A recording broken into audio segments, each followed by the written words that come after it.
Hello friends, मेरे YouTube channel babies care में आपका फिर से स्वागत है। आज मैं आपको बताऊंगी कि बेबी को जो हम फुलाने के लिए हम लोग जो नैपकिन घर में कैसे तैयार करेंगे। तो उसके लिए देखिए, मैंने घर का जो पुराना हम लोग का चादर है, आप कॉटन का कोई भी पुराना चादर आप ले लीजिए।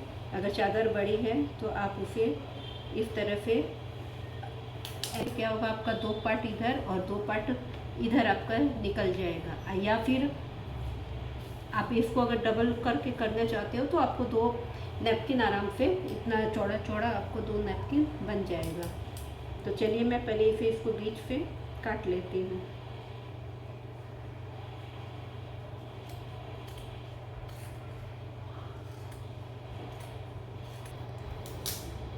अब देखिए, अभी एक पार्ट ये हो गया, ये एक पार्ट हो गया।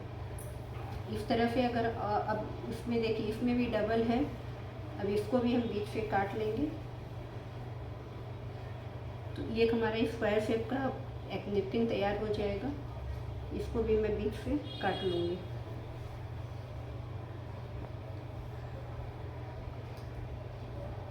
इसका मेज़रमेंट अपने हिसाब से आप काट सकते हो, ज़्यादा छोटा नहीं, बड़ा रखोगे तो ज़्यादा सही रहेगा। फिर भी मैं, अगर आपको लगता है तो मैं मेजरमेंट बता दे रही हूँ।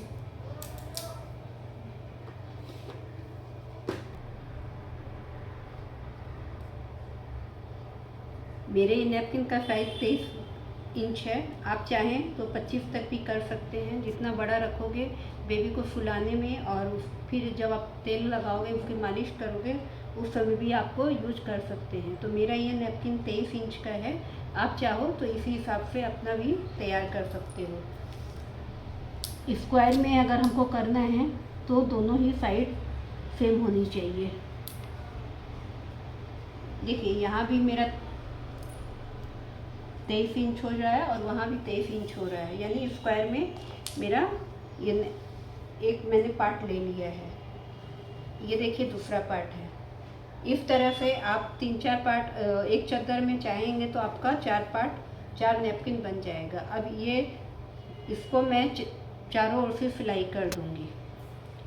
आप चाहे तो मशीन से कर सकते हैं या हाथ से भी कर सकते हैं। मैं हाथ से आपको बता दे रही हूँ कि आप हाथ से चारों से सिलाई करके कैसे उसे कवर कर सकते हैं।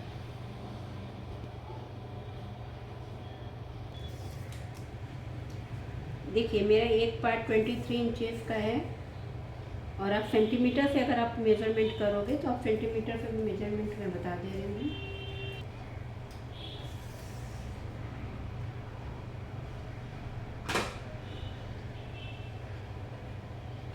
ये 58 सेंटीमीटर है, और इंचेस अगर आप करते हो तो 23 इंचेस आपका नैपकिन का साइज रहेगा। आप उससे बड़ा भी ले सकते हो, ये आपके ऊपर डिपेंड है कि आप कितना बड़ा साइज का बनाना चाहते हो। अब देखिए, मैं सुई धागे से आपको बता रही हूँ। देखिए, ये वाला साइड है, इसको आप एक बार ऐसे ही रख दो। मैं यहाँ से, और एक तरफ तो ये हमारा ऑलरेडी कवर है, हमें 3 साइड से इसको सिलाई करनी होगी। पहले मैं यहाँ से ले रही हूँ, चादर को उल्टा करके, फिर आप यहाँ से, अगर आपके पास मशीन है तो आप मशीन से सिलाई कर सकते हो, और अगर मशीन नहीं है तो मैं आपको हाथ से कैसे सिलाई करनी है मैं आपको बता दे रही हूँ।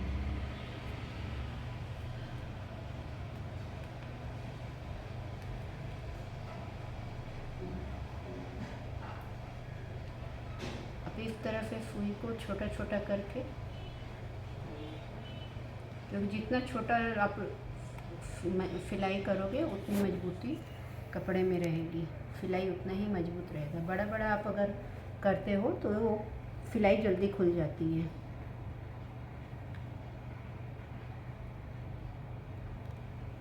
इस तरह से देखिए, मैंने इस तरह से एक साइड सिलाई कर दिया है, आप देख सकते हैं। ठीक है, अभी ये साइड मेरा कंप्लीट हो गया है। अब इसी धागे को हम लॉक कर देंगे ताकि सिलाई खुले ना।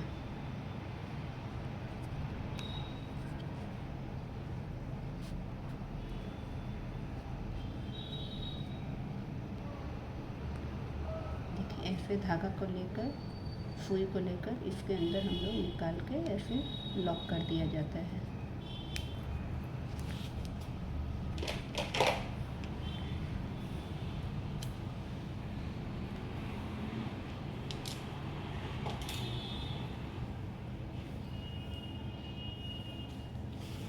अब मैं इस साइड को भी इसी तरह से सिलाई कर दूंगी।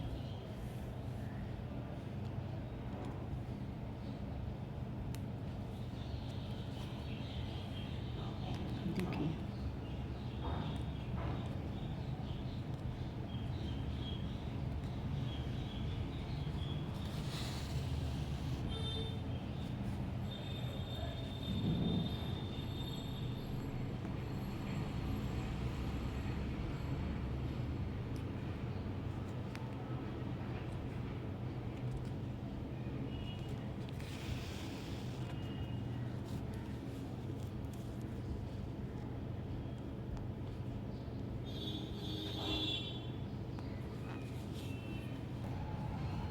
देखिए ये दूसरे साइड का भी मैंने सिलाई कर दिया है।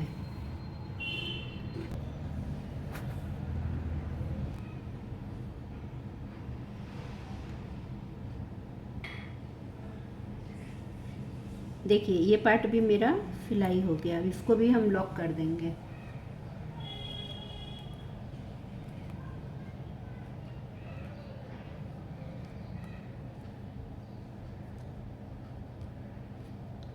मैं आपको बार बार बोल रही हूँ, आप कॉटन का ही चादर लीजिएगा और इस तरह आप घर में नैपकिन बनाओगे तो ज़्यादा सही रहेगा, क्योंकि शुरुआत में बच्चे को, शुरू के 6 महीने में बच्चे को बहुत ही इस तरह के नैपकिन का ज़रूरत पड़ता है, क्योंकि बच्चे हमेशा डायपर गीला कर देंगे या बेड गीला कर देंगे। तो इस तरह से नैपकिन अगर रहेगा, बेसी ज़्यादा ही रहेगा, जितना भी 7-8 पीस भी रहे तो आपको क्या है, यूज़ करने में ज़्यादा आसानी रहेगी। और बरसात के दिनों में तो आपको ज़्यादा ही इस तरह का नैपकिन लगता ही रहेगा।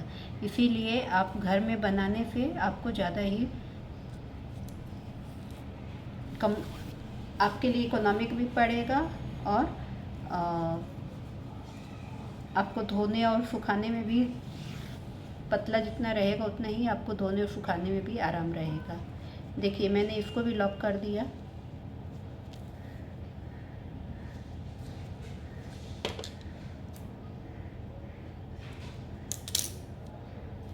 अब मैंने आपको कहा था कि ये पार्ट आप ओपन रखिएगा। अब इसको हम उला ऐसे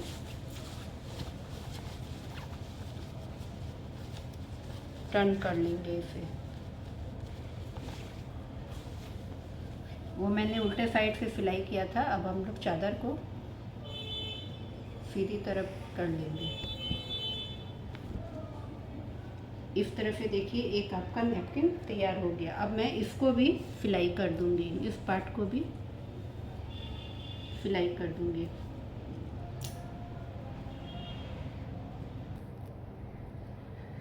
देखिए इसको आपको कैसे सिलाई करनी है, इसे हम लोग फोल्ड कर देंगे और दोनों को ऐसे ज्वाइंट कर देंगे। उसके बाद हम लोग यहाँ सिलाई करेंगे। अगर आपके पास मशीन है तो आप मशीन में कर सकते हो, या आप बाहर टेलर को भी देकर इस तरह से आप नैपकिन तैयार करवा सकते हो।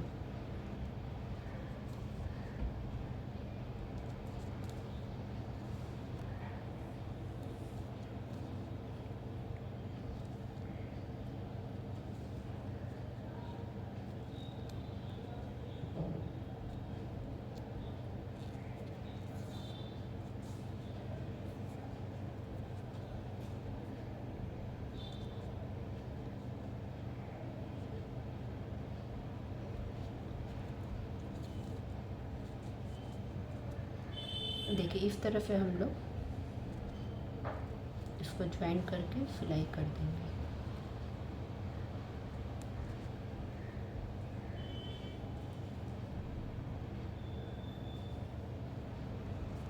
इस तरह से हम लोग पूरा सिल देंगे। देखिए ये पार्ट भी मैंने सिलाई कर दिया। अब इसे भी मैं लॉक कर दूंगी। आप चाहें तो पुराने चादर का या नए चादर का बना सकते हैं नैपकिन। लेकिन पुराने से ये ज़्यादा रहेगा कि नए चादर में रफनेस थोड़ा ज़्यादा रहता है जो बच्चे के स्किन को हार्म कर सकता है। इसलिए पुराना चादर हो तो वो क्या है, हम लोग धुलाई कर देते हैं तो उसका हार्डनेस ख़त्म हो जाता है और सॉफ्ट हो जाता है कपड़ा। इसीलिए बच्चे को सोने में और लिटाने में बहुत ही आराम रहेगा। तो ये मैंने एक नैपकिन इस तरह इस साइज का नैपकिन तैयार कर लिया ये। और आप चाहें तो इसे थोड़ा सा बड़ा भी कर सकते हैं, या तो फिर ये साइज़ अगर आपको परफेक्ट लगता है तो इस साइज़ का नैपकिन आप बना सकते हो। इस तरह का आप 7-8 नैपकिन तैयार करके रख लेंगे तो सारा दिन आपको बच्चे को सुलाने और उसे यूज करने के लिए आपके लिए बहुत ही आसान हो जाएगा। अब चलिए मैं बताती हूँ कि बच्चे का बेड में तो हम लोग यूज करते ही हैं, फिर उसके बाद हम लोग बच्चे को ऐसे भी नॉर्मल बेड पर भी इसे कैसे हम लोग सुला सकते हैं। देखिए ये नैपकिन जो मैंने तैयार किया इसे हम लोग नॉर्मल बेड पर भी ऐसे ये रबड़ नीचे डाल के फिर ऊपर से इस नैपकिन को हम लोग डाल देंगे, सुला देंगे। तो इस तरह से आपको नैपकिन हर काम में यूज आ जाएगा। इस नैपकिन पर फिर आप क्या है बच्चे को लिटाकर तेल मालिश भी कर सकते हैं। तो इस तरह से आप चाहेंगे तो 8-10 नैपकिन घर में तैयार कर सकते हैं, या फिर आप बाज़ार से भी खरीद के ला सकते हैं, ये आपके ऊपर डिपेंड करता है। तो आज का ये वीडियो, आई होप आपको ये वीडियो बहुत पसंद आया होगा और आप इसे लाइक शेयर और सब्सक्राइब ज़रूर करिएगा और बेल आइकन को प्रेस करिएगा। Thank you, tata, bye bye, मिलते हैं फिर नए अगले वीडियो में।